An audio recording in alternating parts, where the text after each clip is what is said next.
So hello guys, स्वागत है आपका टेक गुड फॉर यू में। तो ये हमारी जावा सीरीज प्लेलिस्ट की एक नई लेक्चर होने वाली है।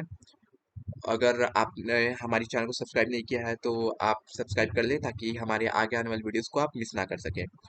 तो लास्ट हमने यहाँ तक कवर किया था local and instance variable.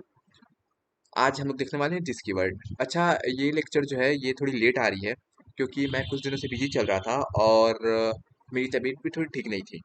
But आगे से लेक्चर कंटिन्यूअस आएंगी। तो लास्ट हमने कवर किया था लोकल एंड इंस्टेंस वेरिएबल। आज हम लोग देखने वाले हैं दिस कीवर्ड।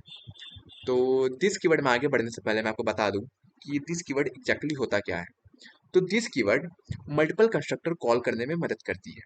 अब दिस कीवर्ड से आप अ, अगर आपको याद होगा तो हमने यहाँ पे कंस्ट्रक्टर एंड कंस्ट्रक्टर ओवरलोडिंग का एक लेक्चर बनाया था। अगर आपने ये लेक्चर अच्छे से देखा है तो आपको याद होगा कि हमने मल्टीपल कंस्ट्रक्टर को इंडिविजुअली कॉल किया था ऑब्जेक्ट बना के। बट दिस कीवर्ड के थ्रू हम लोग एक कंस्ट्रक्टर के थ्रू बाकी कंस्ट्रक्टर को ऑटोमेटिकली कॉल कर सकते हैं। चलिए मैं आपको दिखाता हूँ। तो सबसे पहले मैं एक क्लास बना लेता हूँ। मैं सिंपली यहाँ एक क्लास बना लेता हूँ। क्लास एबीसी नाम का मैंने एक क्लास बना लिया और मैं यहाँ एक वेरिएबल बना लेता हूँ जो कि होगा मेरा स्ट्रिंग टाइप का। तो मैं यहाँ एक वेरिएबल बना लिया। चलिए एक और वेरिएबल बना लेते हैं। एक रूल टाइप का वेरिएबल बना लेते हैं, ठीक है। मतलब इंटीजर टाइप का वेरिएबल बना लेते हैं। हो गया। अब मैं यहाँ पे क्या करता हूँ, मैं यहाँ एक डिफ़ॉल्ट कंस्ट्रक्टर बनाता हूँ। अगर आपको समझ में नहीं आ रहा है कि मैं यहाँ क्या कर रहा हूँ, तो आप हमारे चैनल पे जाके ये सारी वेबसाइट्स को आप देख सकते हैं। सॉरी, ये सारी आप लेक्चर्स को देख सकते हैं। आपको समझ में आ जाएगा। आप यहाँ constructors and functions, object type variables आप देख सकते हैं। तो चलिए बढ़ते हैं आगे। तो मैं यहाँ सिंपली एक डिफ़ॉल्ट कंस्ट्रक्टर बना लिया। इसमें मैं एक मैसेज पास कर देता हूँ सिंपली। तो मैं यहाँ एक मैसेज पास कर देता हूँ। यहाँ पे मैं क्या लिखूँ, यहाँ पे लिख देता हूँ इन्फॉर्मेशन अबाउट स्टूडेंट्स। मैं यहाँ सिंपली एक मैसेज पास कर देता हूँ। एक गुड प्रैक्टिस क्या होता है कि आप यहाँ एलन लगा लीजिए। अगर आप यहाँ मल्टीपल लाइन लिखेंगे तो वो अलग अलग लाइन में प्रिंट होगी। अगर आपको सेम लाइन में चाहिए तो आप एलन हटा सकते हैं। मैंने ये बताया है आपको। अब मैं क्या करता हूँ, अब मैं यहाँ एक पैरामीटराइज कंस्ट्रक्टर बनाता हूँ जिसमें मैं एक लोकल वेरिएबल पास करूंगा जो कि है स्ट्रिंग टाइप का, ठीक है। अब आप ध्यान से देखिए। मैं यहाँ ये जो डिफ़ॉल्ट कंस्ट्रक्टर है इसको मैं यहाँ कॉल करूँगा इस पैरामीटराइज कंस्ट्रक्टर में। तो मुझे एक दिस लिखनी होगी, दिस कीवर्ड, एंड सिंपली हो गया। अब ध्यान से देखिए, ये मेरी डिफ़ॉल्ट कंस्ट्रक्टर है। डिफ़ॉल्ट कंस्ट्रक्टर में कोई आर्गुमेंट नहीं होता है। और मैंने यहाँ पे क्या किया, मैंने यहाँ पे दिस कीवर्ड लिख के एक डिफ़ॉल्ट आर्गुमेंट का इट मीन्स मैंने यहाँ पे कोई आर्गुमेंट नहीं दिया है। तो ऑटोमेटिकली क्या करेगा कि मेरा ये ऊपर वाला कंस्ट्रक्टर में डिफ़ॉल्ट कंस्ट्रक्टर ढूंढ के ये कॉल कर देगा। सपोज अगर यहाँ एक डिफ़ॉल्ट कंस्ट्रक्टर होता और मैं सिंपली एक यहाँ एक और पैरामीटराइज कंस्ट्रक्टर बना देता, तो क्या होता कि जो दिस है ये इसका दिखता आर्गुमेंट।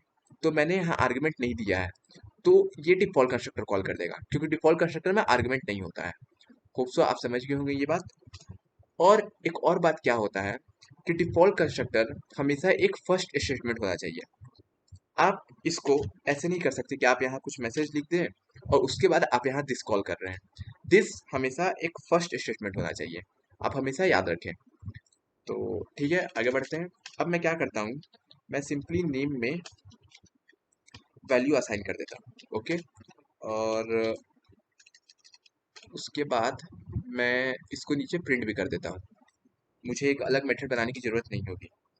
तो मैं यहाँ सिंपली प्रिंट कर देता हूँ, एक अच्छा मैसेज पास कर देता हूँ, नेम इज़, एंड यहाँ कोलोन डाल देता हूँ मैं। उप्स, मैं यहाँ एक कोलोन डाल देता हूँ ताकि एक अच्छी लुक आएगी हमारी आउटपुट स्क्रीन की। और मैं यहाँ नेम को प्रिंट कर देता हूँ, ओके डन। तो मेरी ये डिफ़ॉल्ट पैरामीटराइज कंस्ट्रक्टर जो कि मेरी एक नेम में वैल्यू असाइन कराती है ये कंप्लीट हो गई है। अब मैं क्या करता हूँ सिंपली, अब मैं क्या करता हूँ, मैं यहाँ एक स्ट्रिंग टाइप का, एक्चुअली मैंने स्ट्रिंग नेम में तो वैल्यू असाइन कर दी है। अब मैं इन टाइप, ओके, इंट आर ले लेता हूँ। तो मैं यहाँ क्या कर रहा हूँ, मैं यहाँ एक और पैरामीटराइज कंस्ट्रक्टर बना रहा हूँ जिसमें मैं सिंपली एक इंटीजर टाइप का लोकल वेरिएबल पास कर दे रहा हूँ क्योंकि मुझे ये रोल में वैल्यू असाइन करनी है। और ये मेरी रोल इंटीजर टाइप की है। तो ठीक है, आगे बढ़ते हैं। अब आप यहाँ ध्यान से देखिए, तो मैंने इस वाले पैरामीटराइज कंस्ट्रक्टर में ये डिफॉल्ट कंस्ट्रक्टर कॉल कर दिया था। तो सिंपली मैं उसी तरह क्या करूँगा कि ये पैरामीटराइज कंस्ट्रक्टर में ये पैरामीटराइज कंस्ट्रक्टर को कॉल कर दूंगा।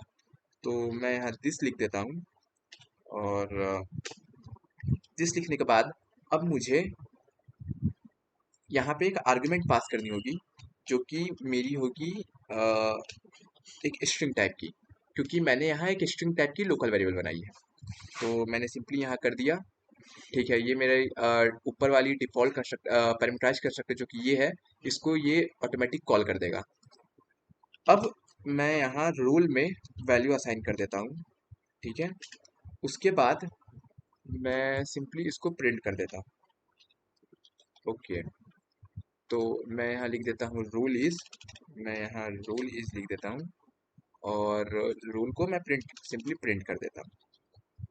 ओके, हो गया। तो अब मैं आपको कंट्रोल बताऊं, तो कंट्रोल सपोज सबसे पहले यहाँ आएगा। यहाँ आने के बाद देखेगा ये दिस कीवर्ड, तो कंट्रोल यहाँ आ जाएगा। और यहाँ आने के बाद देखेगा ये दिस कीवर्ड, तो फिर कंट्रोल यहाँ आ जाएगा। तो मुझे सिर्फ ये वाली कंस्ट्रक्टर को कॉल करनी है ऑब्जेक्ट के थ्रू, बाकी ऊपर के ये दोनों ऑटोमेटिकली दिस कीवर्ड के थ्रू कॉल हो जाएंगे। तो मैं सिंपली कॉल कर देता हूँ, मैं सिंपली मेन बनाता हूँ। और अब ये जो लास्ट वाली कंस्ट्रक्टर है मेरी, इसको कॉल करने के लिए मुझे ऑब्जेक्ट के थ्रू कॉल करना पड़ेगा, क्योंकि इसके बाद कोई और कंस्ट्रक्टर नहीं है जिसमें मैं दिस कीवर्ड लगा सकता हूँ। आप दिस कीवर्ड कंस्ट्रक्टर में ही लगा सकते हैं। आप ऐसा नहीं कि दिस कीवर्ड ही ब्रैकेट के बाहर यहाँ पे लिख दें। यहाँ पे आप ऐसे इसको दिस कीवर्ड नहीं लिख सकते हैं। दिस कीवर्ड हमेशा एक कंस्ट्रक्टर में ही होगा। ठीक है, तो होप्स आप समझ गए होंगे। तो मैं यहाँ एक ऑब्जेक्ट बना लेता हूँ। तो मैं यहाँ ऑब्जेक्ट बना लिया हूँ। ठीक है, और ऑब्जेक्ट के थ्रू मैं लास्ट वाली कंस्ट्रक्टर को, उप्स, मेरी लास्ट कंस्ट्रक्टर है यहाँ पे, मैं मेरा एक लोकल वेरिएबल है जो कि इंटीजर टाइप का है। तो मुझे सिंपली यहाँ एक इंटीजर टाइप की वैल्यू पास करनी होगी, तो मैंने पास कर दिया है। अब ये ऑटोमेटिकली कॉल हो जाएगा। तो चलिए मैं आउटपुट दिखाता हूँ आपको। ओके, तो मैं आउटपुट दिखाता हूँ। फर्स्ट टाइम में ये कभी कभी टाइम लेती है, बट देखिए आगे ये इन्फॉर्मेशन अबाउट स्टूडेंट आप देख सकते हैं। नेम इज, मैंने यहाँ पे प्रिंस डाला था, yes prince, and roll is 45। तो अब आप देखेंगे, तो मैंने सिर्फ ऑब्जेक्ट के थ्रू ये लास्ट वाली कंस्ट्रक्टर को कॉल किया है। ये दोनों कंस्ट्रक्टर मेरी ऑटोमेटिकली कॉल हो गई है। तो होप्स आपको समझ में आ गया होगा दिस कीवर्ड क्या होता है। और दिस कीवर्ड हमेशा स्टार्टिंग में आपको लिखना है, ये एक फर्स्ट स्टेटमेंट होना चाहिए आपके कंस्ट्रक्टर में। तो ठीक है, आज के लिए बस इतना ही। मिलते हैं कल। Tata, bye bye.